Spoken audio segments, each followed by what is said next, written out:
The menstrual cycle is so important because it influences everything, like everything that we do. Yeah. So like understanding your menstrual cycle is key to understanding yourself. Like you really can't just put it in a box and ignore it, as many of us would like to and have almost been told to. It's quite taboo to talk about it. Like it's becoming more normal, but it is still taboo. It affects our moods, our hormones, our digestion, our energy levels, our sleep, our ability to deal with stress, like our fitness level, like literally everything. Yeah.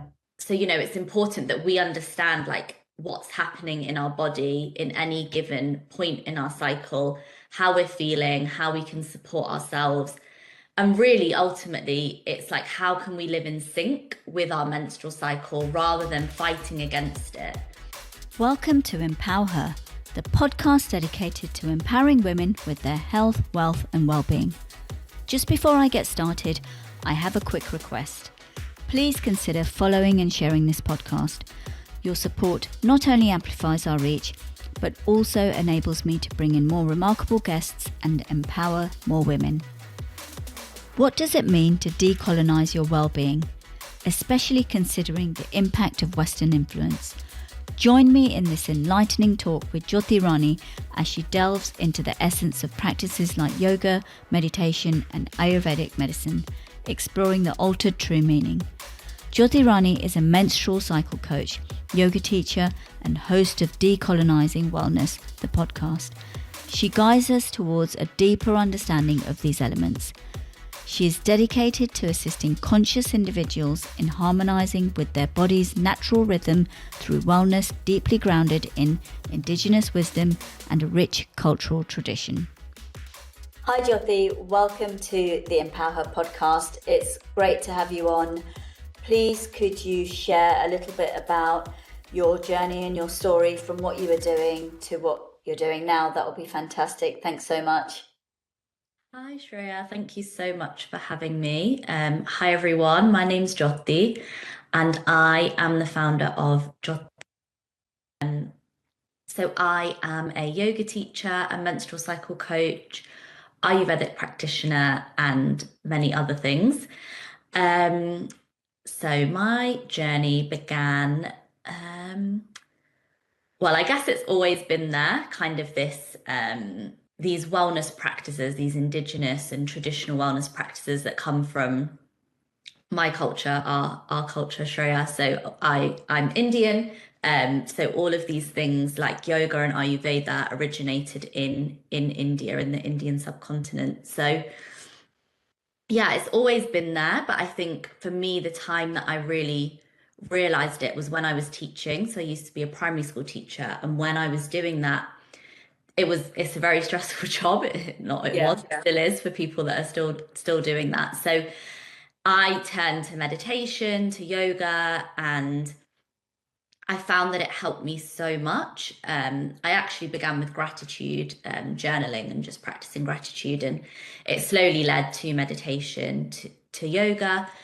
Although yoga, when I say yoga, I mean the physical practice of yoga, because meditation is part of yoga, which I'm sure we'll come on to later. Yes. So eventually I decided that I was going to leave my job as a teacher and go to India to learn yoga. So it was the most incredible experience. I was in Rishikesh, which is the birthplace of yoga, and I was actually on the outskirts. So if anyone's been to Rishikesh, you'll know it's very busy, like a lot of hustle and bustle, and it's not really like anywhere else in India that I visited. It is very like hipster in a way. Like there's a lot of vegan cafes and those sorts of things, even though a lot of Indian food is naturally, if not vegan, at least vegetarian. So anyway, we were on the outskirts, on the foot of the Himalayas. It was so beautiful, so peaceful. And I was there for about a month studying yoga, and it was the most incredible experience. And as I was learning, I realized that a lot of what I was learning, I actually already knew in some way or form, like my mum or my grandma would have said something, and I just sort of dismissed it because I thought they don't know what they're talking about. It was very like growing up in the Western world, and especially like I grew up in in a very white area. So I didn't have a lot of other people around me who were perhaps doing these things. So I just wanted to be like everyone else. So anyway, that was incredible. I came back and then I started my business, and then we went into lockdown back in 2020.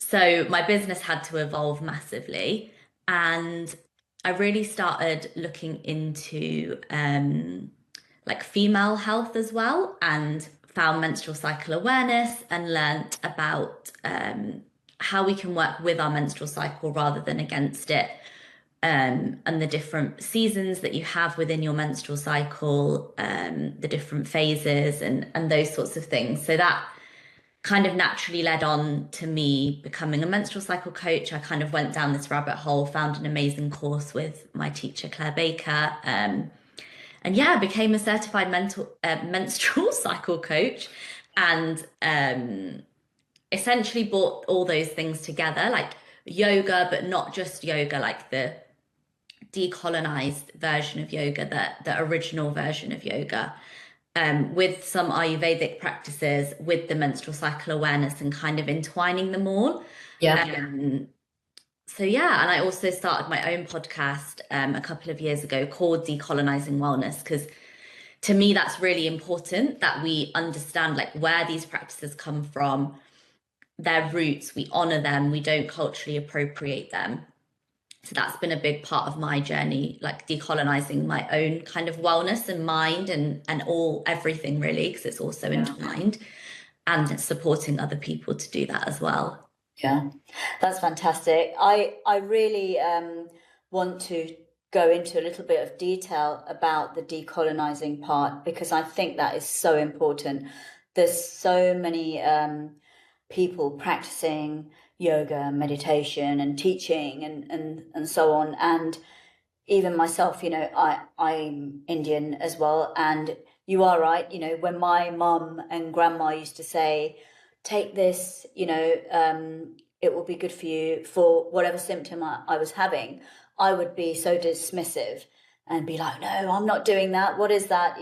Let me just stick to my paracetamol or whatever the doctor's given me. Yeah. Not saying that that's wrong, but only now, in the past, I'd say 10 years, I'm beginning to understand the power of Ayurvedic medicine and just all these things that we've had on a plate from India.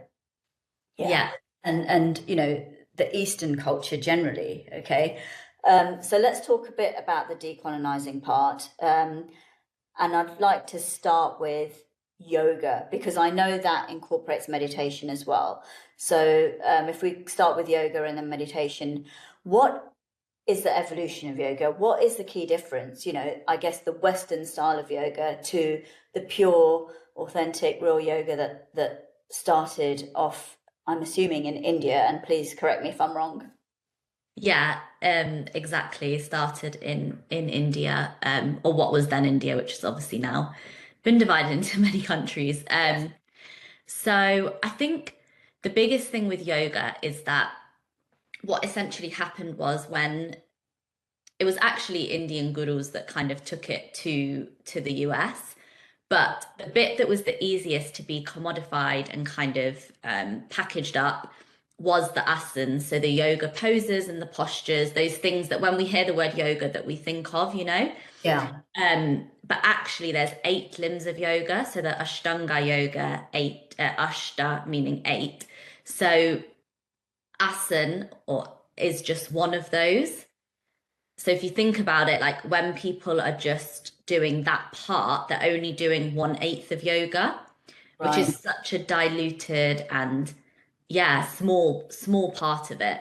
So I think then the other problem has been that with that, yoga's become synonymous with a certain type of lifestyle, like when you think of yoga, you don't think of someone who's Indian or like a brown person, a black person doing it. You'd think of a white person. I think most of us would.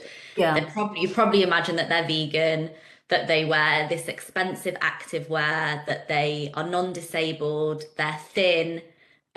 All of these connotations come up with it, but actually that's not what yoga is, you know? Like this morning I woke up, I wasn't feeling 100%. I'd planned to go to the gym, but I was like, that's just not going to happen. Then I thought, okay, maybe I'll do some asanas. And I was like, no, I just can't. Like I just wasn't feeling great. So instead I laid in bed and I did a yoga nidra, which isn't one of the limbs, but it's part of yoga. It's like yogic sleep, it's translated to. It's like a very deep form of relaxation. And I did that and I woke up and, or not, I didn't fall asleep, but after I got up from that, I felt so much better.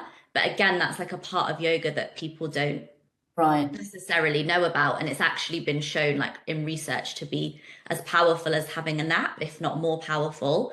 So there's so many parts of yoga that I think we just haven't that haven't become the mainstream, so most people don't know about them. So like as you said, like meditation is part of yoga, it's one of the limbs. Breath work, pranayam, is one of the limbs of yoga.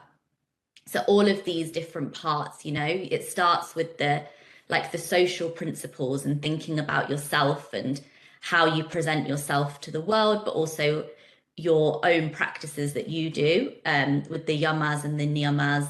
Then we get into the asanas.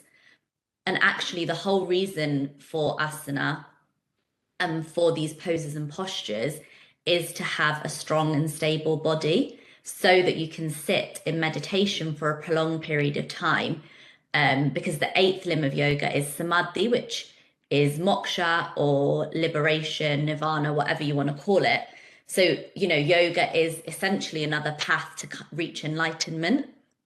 It's one of the many ways you can kind of get there. So yeah, I think a lot of that's been forgotten. You know, there's a lot of yoga studios out there that will say, you know, we don't want to have the spiritual side, you know, they won't let you do chanting and things like that, but that's such a big part of what yoga is. And I think it's fine if people get into it through the asanas. I think it is an easy way, like an easy route in. And I think for most people, they realize how powerful it is because naturally, when you're doing your asanas, if you're with a good yoga teacher, you'll be moving with your breath. You'll notice how much better you feel. You'll do shavasana at the end, which is, you know, like what's called corpse pose. And you essentially lay down on your back for 5 minutes at least to infuse like a deep sense of relaxation. So, you know, feeling those benefits, you might start to explore deeper, but I think it is the responsibility also of yoga teachers to be teaching this to people. Whereas, as I was saying, you know, there's a certain stereotype of what someone who does yoga what someone who practices yoga looks like or is, that a lot of people are put off from even starting it. Like whenever I tell people I'm a yoga teacher, 9 times out of 10 they'll say, oh, I'm not flexible, I can't do yoga. And I'm like, oh, firstly, I don't think I'm that flexible. Like I can't touch my heels on the floor when I do downward facing dog, and that's okay. I can't do the splits, I can't do a handstand, and that's okay. Like that doesn't mean that I can't be a yoga teacher. And that's not the point of yoga, you know. Yes, it increases flexibility, it increases strength, but it doesn't mean that we have to get to that point. Yeah, I think it's so difficult, and you know, you're right. When you try and find a yoga teacher, there are those stereotypes there, and it can put people off. That's one thing. And I haven't really come across an Indian or Asian yoga teacher apart from you. Wow, Not in my area anyway. And now I'm starting to think more and more, when I do something, I want to do the real thing. Because, like you said, everything is now commoditized and it's diluted, and you're not really sure. People aren't even aware. They think, oh, I'm off to my yoga class today. It's great, but people just do things without awareness now, I find. And I think you bringing that awareness is great for sure. And we need more of that. We need more awareness of what people are actually doing. And you mentioned, you know, the spiritual side of it, the chanting and things like that. How does that kind of intertwine with the religion, well, with the religious side of things? Because of course you have people of different religions that might think, oh, I'm not going to do that because I'm not a Hindu, or I'm not, I'm this religion and my religion might go against that. How can you kind of explain that? Yeah, of course. I think so. For me, when I do chanting in my class, I'll always say, if you don't feel comfortable, you don't have to do it. You can simply listen. Like that is fine. Or, not everyone feels comfortable for one reason or another. Yeah. But actually, like when you're chanting Om is the universal sound. So it's made up of three syllables, or, and and you gently transition from each. And it's been shown to have the same vibrational frequency as the universe. So it's the root of all sound. And actually, like Om is very similar to Amen. Like traditionally, how you would say it would be like Amen. And then in other religions, I can't remember off the top of my head, but there are very similar sounds that we make. It's just that with yoga, we use Om, for example. Yeah. And then you would perhaps chant other mantras, because the different, like Shiva is said to be the Adi yogi, like the first yogi. I think this is where it's difficult, because yoga is a spiritual practice, and I would argue that, like, obviously Hinduism is a religion, but originally it wasn't a religion. It was Sanatan Dharma, and it became a religion when, or classified as a religion when the British came, and we were invaded and colonized. So actually it started off as a way of life. It's principles to live by, and obviously within that it's now become, like many world religions, it's very it can become like very patriarchal, and just not what it was meant to be, and I think we can see that's happened with many religions across the world. But actually they all root from this spiritual practice, this way, these like principles to live by, I suppose, which is essentially what yoga is, ahimsa being one of those principles, practicing non-violence, things like non-possessiveness, and not kind of being too attached to things, principles like that. Which I think if you really read about, you could see similarities across different spiritual and religious practices. And it's hard to kind of argue that they're wrong. Yeah. Yeah, it is difficult. I think now especially, everything's compartmentalized, if that's a word. And, it's, that is the right way of saying it. And, we see Hinduism, and I am totally, one of these people. I was one of these people.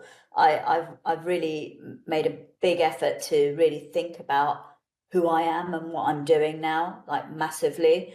Whereas before it was, I didn't really want to be classified into anything. I'm not Hindu, I'm not this, I'm not that. And I always used to say I'm agnostic, I'm not a Hindu, because for me, it was kind of, deep down I knew Hinduism wasn't about what Hinduism is now. Yeah. And I didn't want to be put into that. And I used to say, I want to take the things I want to take and find out about the things I want to find about. And I think it really is truly about whatever you're doing, whatever you're following, really, truly find out what that is for you, right?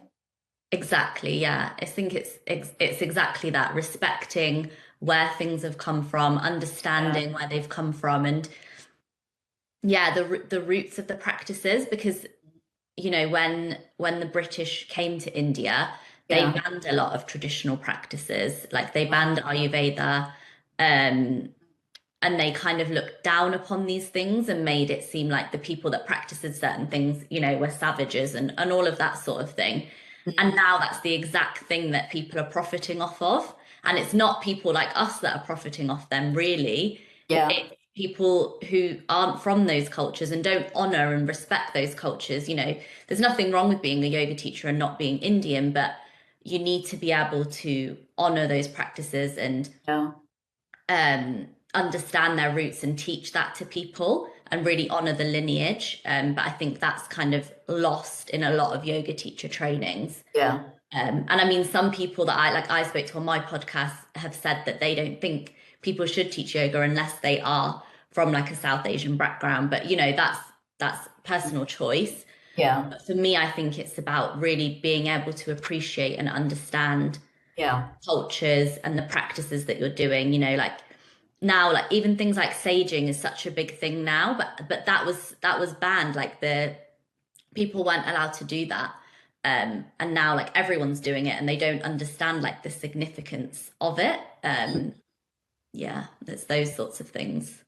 Yeah, absolutely. I totally agree with that. I'm not sure, it's not about, whether you're Indian, Asian, and only that group of people can teach yoga, but it really is about respecting and really understanding what it is you're doing and the roots that it came from, and explaining that and talking about that, as part of your practice. Absolutely. I think that's really important, and now I see that a lot more. Tell me a bit about how Ayurveda comes into this. And I know you said it's linked with yoga, but what is that for people that don't truly understand it? And talk a little bit about, as we're on the decolonize subject, let's talk about decolonizing Ayurveda. Yeah, of course. So Ayurveda is said to be the sister science to yoga. So Ayur means life and Veda means knowledge. So it's essentially the knowledge of life. So it's ancient Indian medicine and ways of being. So it incorporates like food, which I think is what a lot of people first think of when they hear Ayurveda. But it also incorporates like your daily practices, your like cleansing practices, your daily routines, things like that. So it's such an ancient practice, and there's a lot of things that I imagine your mum and your grandma and aunts would have said to you when you were younger have come from here. Like it's so ingrained into the way that we cook and we eat. Eating with your hands is so good for you. And now, like, I think there's like scientific research to say that, but like most cultures ate with their hands like first before we started, using knives and forks. Yeah. Things are like using spices, like in the winter using more ginger and cinnamon because they're warming spices, whereas you might use more coriander in the summer because they're cooling spices, and it's understanding those principles. Like an example I always give is I remember when I was younger, my mum said to me, like, don't eat too many cashew nuts. They're really heating. You'll have a nosebleed. And I was like, what are you on about? Like, why would cashew nuts give me a nosebleed? Yeah, I had that one. Yeah, but it's because they're garam, like they're warming. Yeah. So if you do have excess of it, like that is what can happen. But it was only after that when I learned about the cooling and heating properties of food and that not being the temperature of them that I understood. But obviously my mum didn't necessarily have that kind of language to be able to explain it. Which is, what I was saying, like so much of what I learned, I was like, oh, okay, yeah, I know this, like that makes sense. So it's yeah, funny, I say that to my kids now because they go through so many cashew nuts. They love cashew nuts, and I say to them, don't eat so many cashew nuts. It's gurmy, like it's gonna create heat in your body. But I don't know why really I'm saying that because I was relayed that information, but I wasn't told why. And I know when I eat cashew nuts, it if I eat too many, I actually feel something different. So that's why I've relayed that message onto them and said, don't eat. Anyway, sorry to interrupt you. No, it's fine. And I think that's it, isn't it? Like you're obviously in tune with your body enough that you can notice. But a Yeah. lot of us will eat like loads of eat things, and then we won't quite be able to recognize like what's the thing that's making that effect. But everything we ingest, like our food, but also, what we listen to, what we see, and all of those things does really have an effect. So when we can get more still and start to listen to our bodies, we start to understand that. Like a lot of people I know have like stopped drinking coffee and noticed that it's really helped them feel less anxious, for example. But it's like what we were saying before we started recording, like the sugar thing, like if you eat too much sugar, because you get that withdrawal, you need more. But until you actually stop, you don't realize like the effect that that thing is having on you. Um, but yeah, so with Ayurveda, there's the three doshas that you have. So everyone has like Vata, Pitta, and Kapha within them. And essentially, we try to keep these three in balance. And when they're not in balance, that's when we can have different effects. So you might get acne, you might get heartburn, eczema, and all of these things. So it kind of comes down to that. So everyone's constitution and makeup is different. So when you go see an Ayurvedic doctor or a practitioner, they'll really ask you personalized questions and give you like a personalized approach. And what I love about Ayurveda is that it will get to the root of the problem. Like Western medicine's great, and I think it has its place, but it's very much stick a plaster on it and let's treat the symptoms. Whereas with Ayurveda, like it does get to the cause of the problem and try to really help solve that and give you, lifestyle changes to make and things like that. Like when I saw an Ayurvedic doctor when I was doing my yoga teacher training, he asked me how my periods were. And I don't think a doctor, like a GP, has ever asked me that, like with anything that I've gone in with. But because that's such an important part of, people who do menstruate, like that's such an important part and tells you so much about your health, like what your period's like. Is it heavy? Is it not? Do you have clotting? How long is it for? And how regular are your cycles? All of those things tell you so much information. But again, that's just not something that we learn. Yeah. So yeah, that moves nicely onto the menstrual cycle. So how does that tie in with what you do? And, we're hearing a lot more about menstrual cycle and looking at that to discover your health and your symptoms. How does that tie into women's health, really? Because we all just, for me, obviously, like I said, I'm learning a lot more and I'm really being more active with lots of things now. But generally speaking, it's like, oh, I'm on my period. Oh, my period's really heavy. Or, oh, I'm not having a period. We don't really think too deeply about periods, to be honest. Absolutely, yeah. And I think it's something that a lot of us wish that we just didn't have almost.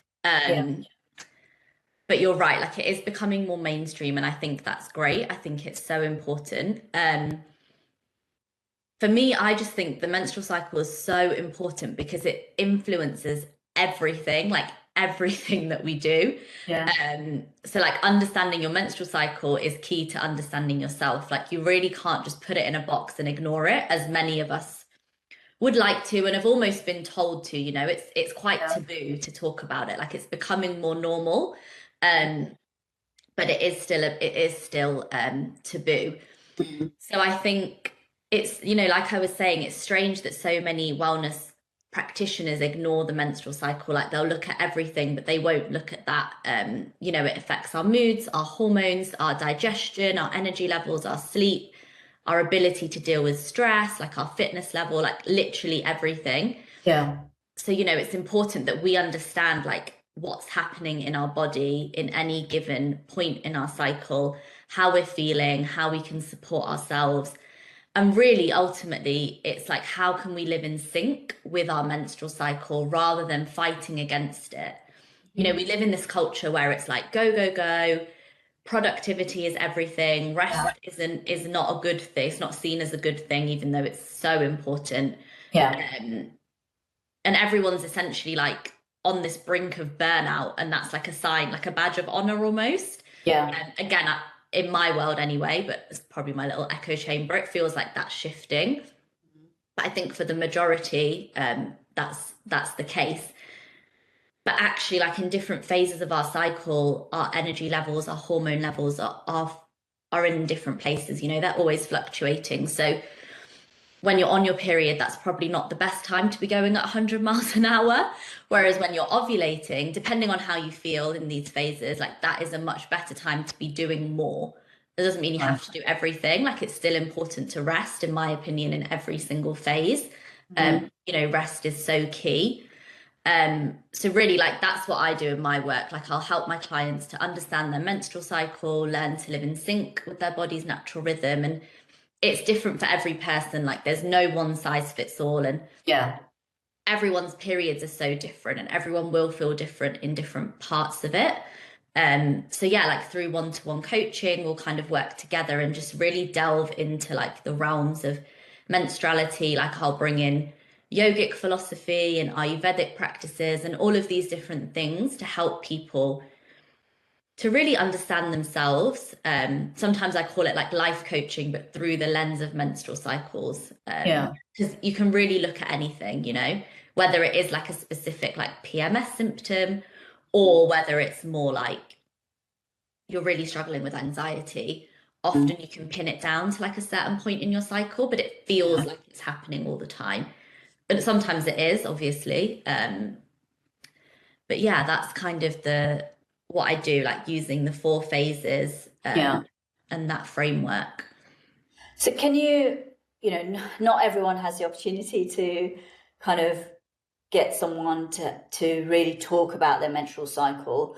Can you give a quick overview of what, you know, if you haven't got the opportunity to find someone to go through that in detail and really discover your menstrual cycle, can you give a quick kind of outline of what you can do for yourself to discover that and really find out about how you can improve your well-being? Because that's what it's about. Improve your well-being if you really tap into your menstrual cycle. Yeah, of course. So there's 4 phases of your cycle. And well, first I would actually say the best place to start is to start tracking your cycle. So day 1 is the first day of your period. So just do it on your phone, do it on a piece of paper. A lot of people use tracking apps anyway to, you know, try and figure out when their period will be coming. And sometimes there's a notes function on there. Like there's no right way to do this. Just do what works for you. Like I like pen and paper, so I journal, but you can use any method. So wherever you are, like figure out where you are in your cycle. So you can just write, you know, day 1 and then a few words about how you're feeling. And do this every day as much as, you know, you can, and it will soon become a habit and you'll remember. Perhaps trying to do it at the same time each day, just so you do remember. And then over like after, you know, 2 or 3 months, you're going to have like all this data on yourself, and you'll be able to look through it and spot patterns. And you might notice like, oh, actually like day 18 is always quite difficult for me. So then when you know day 18 is coming next time, as far as possible, you can give yourself a bit of, you know, you can ease into it. So you might pre-cook some food the day before so that on that day you don't have to cook. You might have a big meeting that perhaps you can move and you wouldn't schedule it on that day because you know that you'll find it a bit more tricky to be your best self on that day, or your most, you know, extroverted self. You know, those sorts of small changes can make such a big difference. And sometimes just having the awareness, even if you can't change something, just knowing so that you can go for a walk in the morning to give yourself some more space. You can practice a meditation, just take some deep breaths, move a bit slower through the day, like whatever it is that you can do, it can make such a big difference. So there's 4 phases of your cycle. We'll start with menstruation. So there's many different frameworks you can use. But I like the seasonal one. I think that's easy for everyone to understand. So menstruation, when you're on your period, this is your inner winter. So if we think about the season of winter, which is what we're in now as we're recording this, you know, it's cold, you don't really want to be outside as much. You want to kind of hibernate. That's what nature's, the animals are doing. Yeah. The leaves have fallen off the trees, all of that sort of thing. So it's really a time for deep rest and relaxation and recuperating. Yeah. And kind of, one cycle's come to an end and the next one's starting. So it's really just that time to reflect, which I think a lot of us naturally do in winter anyway. So where possible, you want to rest here as much as you can. Take it easy. From a yogic perspective, like, you don't want to be doing inversions here, because the energy of like the blood that's flowing out is flowing downwards out of the body. So when you're in an inversion, and that includes downward facing dog, so you're upside down, the energy is going the wrong way. So we don't want to be doing that. Ideally, again, it's everyone's choice, but yeah, so we don't want to be doing inversions, and just resting. Like, you can do restorative yoga or like a gentle walk, but I probably wouldn't advise lifting weights unless, you feel really great when you're on your period, then go for it. But for me, I couldn't think of anything worse than having to lift heavy weights and things, going for a run or something when I'm on my period. Yeah. Then we come into your pre-ovulatory phase, or your inner spring. So this is the time where your hormones begin to rise. So when you're on your period, your hormones are at their lowest level. So then they begin to rise. And you will probably start to have some more energy. You'll feel more outgoing. You'll kind of feel perhaps more like yourself. And this is a great time to try new things, to start something new. If you're trying to start a new habit or something. And if you think about the energy of spring as a season, like, things are starting to bloom, there's a bit more hope and fun in the air, I suppose. I think especially in the UK, we're just so happy to see spring and a bit of sunshine and not so much cold. So yeah, that's your inner spring. Then you move into your inner summer, which is your ovulation phase. So this is when you're ovulating, when if you wanted to, you could have a baby. So from an evolutionary perspective, this is the time when we look and feel our best. And there's been research done that shows that, if you took a selfie of yourself in each of the phases, you would like the one when you're ovulating the best. And there's also been studies of like men finding women the most attractive in that phase. So it is like an evolutionary thing as well as, so you're ovulating, all your hormones have kind of peaked, which can mean that you've got loads of energy and you feel great. For some people, that like peak is really tiring for them and can be really overwhelming. And I think especially if you haven't took time to rest, then it can be a lot, because here you've got loads of energy, so you could burn yourself out. But it's a great time to be seeing people, to be going out and being more sociable. So before I started tracking my period, I would, in this phase, I realized, like, retrospectively, would make loads of plans. And then 2 weeks later, I'd be like, why did I do this to myself? Because by then I'd be on my period or be about to start my period. right. So I'd be like, oh my gosh, what have I done? And then, it was like this cycle. Whereas now that I track, I'm able to say, no, that weekend's not going to work for me, because I'll know roughly like my period, I might be on my period then. So let's do like the week after. And, I did a similar thing when we were trying to plan this podcast. I wanted to make sure like I wasn't in like at least days 1 to 3 whilst we were recording. Then the final phase is premenstrual phase, or your inner autumn. I think this is the one that most people like do know about. So this is where a lot of people can struggle with PMS symptoms. And if you think about autumn, it's kind of a time of letting go, of release, like nature's, the leaves are falling off the trees, the animals are preparing to hibernate. And that's what's happening for us. Like, our bodies are preparing to bleed, whether we realize it or not. A lot of people, if they don't track their cycle, they don't always realize why they're feeling a certain way until their period comes and they're like, oh, that's why. But actually here, this is a really important time to start listening to your body and start understanding the symptoms or the messages that it's giving. Like, if you're always feeling a certain way, like there is a reason for that. Like whilst PMS is the norm and a lot of us get it, like it isn't normal. Like we shouldn't all be getting PMS as much as we do as a society. So here's where, yeah, like tracking those symptoms, understanding what's happening and trying to kind of look back and think about why, like I guess working with someone, like whether it is a menstrual cycle coach or even your doctor or, you know, whoever it is you feel like could support you can be really helpful here.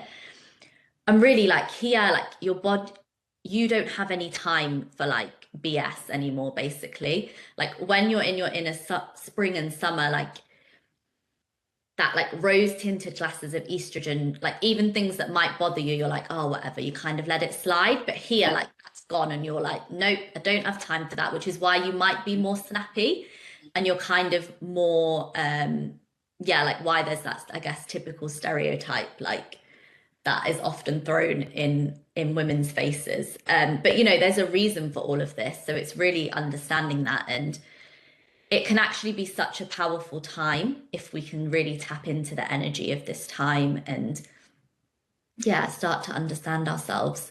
Yeah. I feel like this is kind of like the first step you should really take if you're having periods, to really tap into that and tune into that, because only then you can really work with your body to do X, Y, and Z. And when I say X, Y, and Z, that could be going to the gym, become stronger, whatever your goal is, or you know, if your goal is to lose weight or whatever that is, or achieve X, Y, and Z in your business or in your schoolwork, whatever.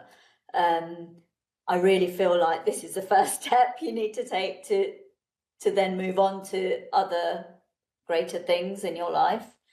100%. I completely agree with you. And you know, I really do plan my month roughly. My cycle's about 29 days, but Yeah.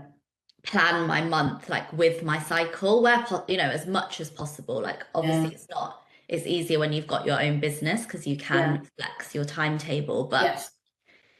even like I said, just making small changes, slowing down, and just talking to your partner and your family about it so that they're aware and they can also support you, can make a massive difference. So yeah, I completely agree. Like there's so many different frameworks, you know, there is a creative framework that kind of takes you through the different phases and when's like, you know, a good time to start a project to, you know, etc.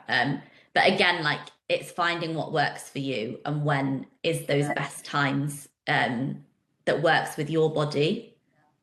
I also think that, you know, you've got all these fitness people out there, you know, trying to get women on a journey to do X, Y, and Z, whatever that is, coaches and whatever. If they used the power of the menstrual cycle to incorporate that within their work, if they're coaching a woman or a woman through their fitness journey, whatever that is, in line with what their work is, I think that's just like a great combination.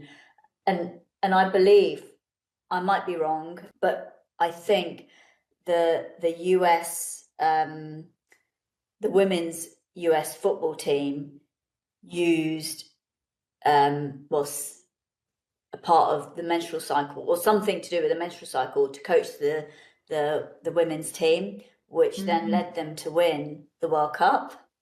Oh wow, no, I didn't know about that, but that would make so much sense, you know. Yeah, she incorporated a lot of things. The coach did, and I believe one of them was their menstrual cycle. She worked with, you know, their health, specifically women's health, to coach. Yeah. It's like it's like what I said at the beginning. It's wild to me that people don't use it more, you know, and I think it's often been seen as an inconvenience and oh, you know, like women weren't included in scientific trials because their bodies are too variable, which is just ridiculous. But actually, like it is our superpower. And it is yeah, like that's what Ayurveda says, you know, it's the superpower that we have as people who menstruate compared to people who don't, because our body's telling us something every single month if we can listen. So we can kind of catch things sooner than someone who's not on their period, who doesn't have a period. Yeah. But yeah, it really is. Not all women have regular cycles, and not all women have periods because they do have complications. So obviously that is something different that needs to be looked at in a different way. There needs to be a different approach to that, right? Absolutely, yeah. And you can still practice menstrual cycle awareness, even if you don't have like regular periods, or if you are on, a lot of people are on hormonal contraception, so they might not, they might just have a withdrawal bleed rather than a period. And a lot of people like to work with the moon. So there's a moon cycle you can use, with the new and the full moon and so on. Like the new moon being in a winter, like your menstruation, full moon being ovulation, or in a summer. And that's kind of how you can use it as well. So there's so many different cycles in nature that we can draw upon. Yeah.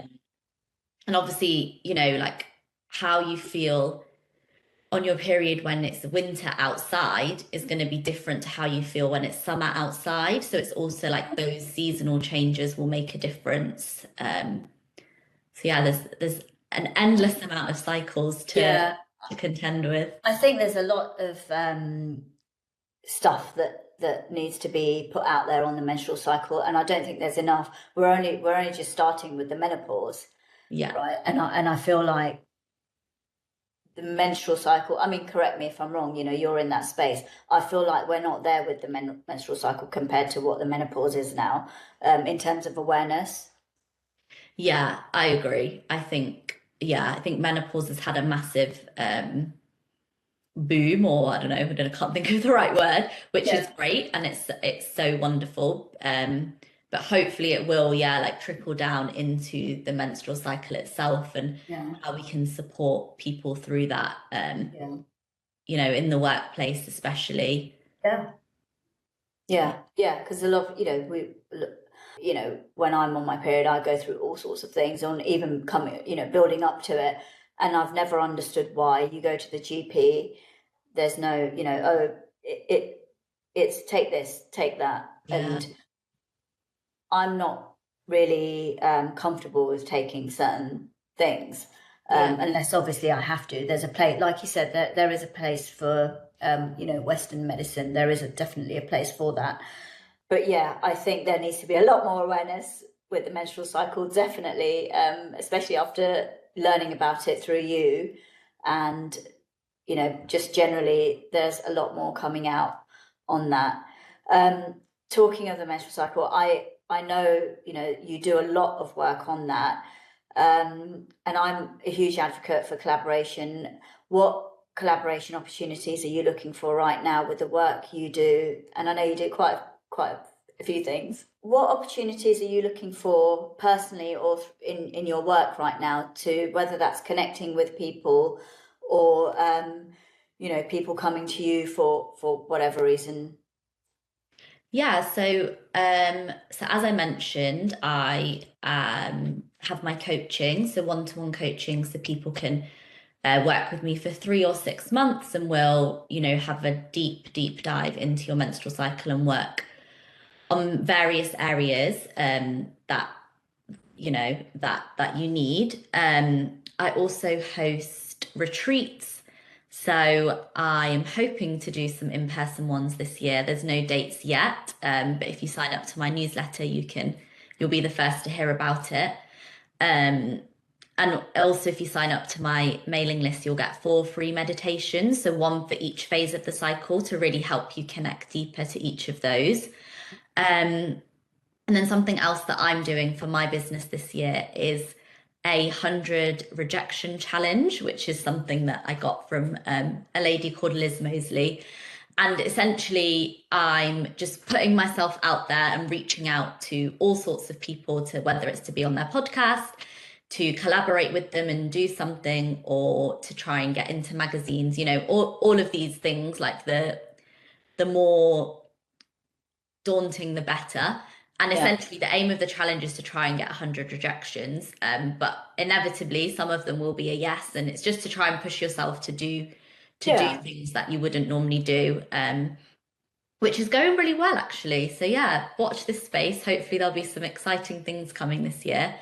But yeah, it just feels good to like put yourself out there and to do something different. And really, you know, what's the worst that can happen? They'll say no, and that's that really. So it's yeah, just remembering that it's okay to hear that word sometimes. Yeah, I like that approach. 100 rejections. Yeah, I'll send you the details. Yeah, that would be great. We can put that into the show notes as well. Yeah, of course. Yeah, that's great. Jyoti, thank you so much for being on the Empower Her podcast. It's been fantastic to have you on. Thank you. I've really enjoyed our conversation. Thanks for tuning in to Empower Her. I hope today's episode has left you feeling inspired and motivated to make a positive difference in your world. Please follow the podcast and share it with anyone who will find it helpful. Until next time, keep striving for positive change and greatness for all women.